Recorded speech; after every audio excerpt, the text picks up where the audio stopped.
On the 15th of August, the people of Brighton once again took to the streets in support of the Black Lives Matter movement. While numbers were still strong, it was a far cry from the 15,000 that attended June's protest, following a wave of support after the death of George Floyd.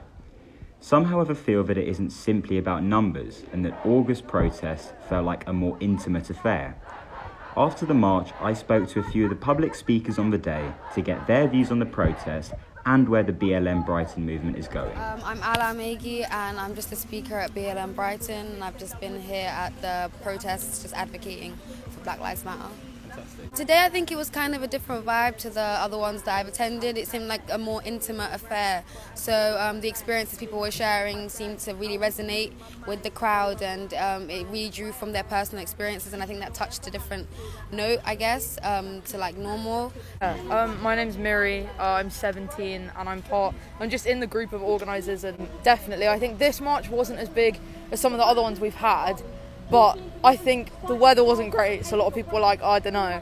And I think other marches in the past have been shared way more, but we have quite a lot of reach and a lot of followers, and there's different like Brighton-based organisations. Like there's an organisation called Audio Active, which is a music organisation that I also work with, and they have asked me to send them the post so that they can get more of an audience as well. So I think it's doing really well. It's doing really well. We're all really proud of it, definitely. My name is Ken Nisa.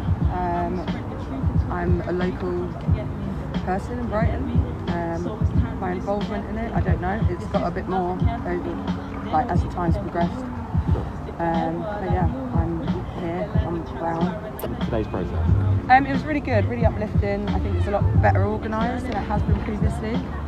And I feel like there's a lot more direction every time that we have these protests, especially with the LGBT community, like today, focusing around those intersections as a black person.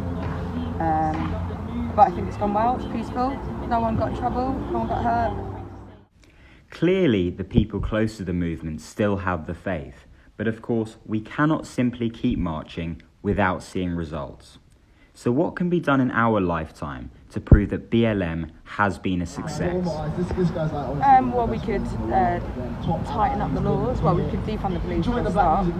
But if that doesn't happen, we could make it stricter when it comes to stop and search black and people of colour, black and brown people of colour. That's something that's going to happen. There's going to be, I hope that there should be like equal pay and equal opportunities for black and brown people, and there's more funding to do with education and women's rights and youth rights that are black and brown people as well. I think it's kind of about getting as many people as we can and seeing changes like in local schools with maybe a more diverse teaching or teaching assistants and hiring people like that, and definitely supporting local black businesses. Definitely that is like a very important part of this, because they're kind of the important places in society, definitely. And also targeting like the police force and making sure they're actually doing their job properly, and not just like, I've had cases where I was assaulted because I'm black and I was walking and they didn't do anything about it, basically. So just kind of making sure they do their job as well. I'd like there to be equal distribution of black representatives in government and local councils.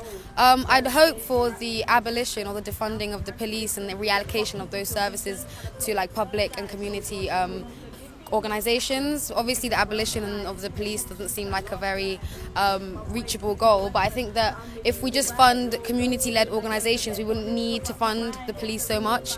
If we fund mental health services, schools, council services, preventing poverty, then we wouldn't need to have the police officers there to, provide justice, as they say. The winds of change are already sweeping through Brighton. A speaker on the day of the protest, affiliated with the council, urged members of the crowd to come forward with suggestions to make Brighton a more diverse and welcoming city. But with news emerging over the weekend that yet another black man has been brutally attacked, it is unclear whether the BLM movement is making the progress it desires.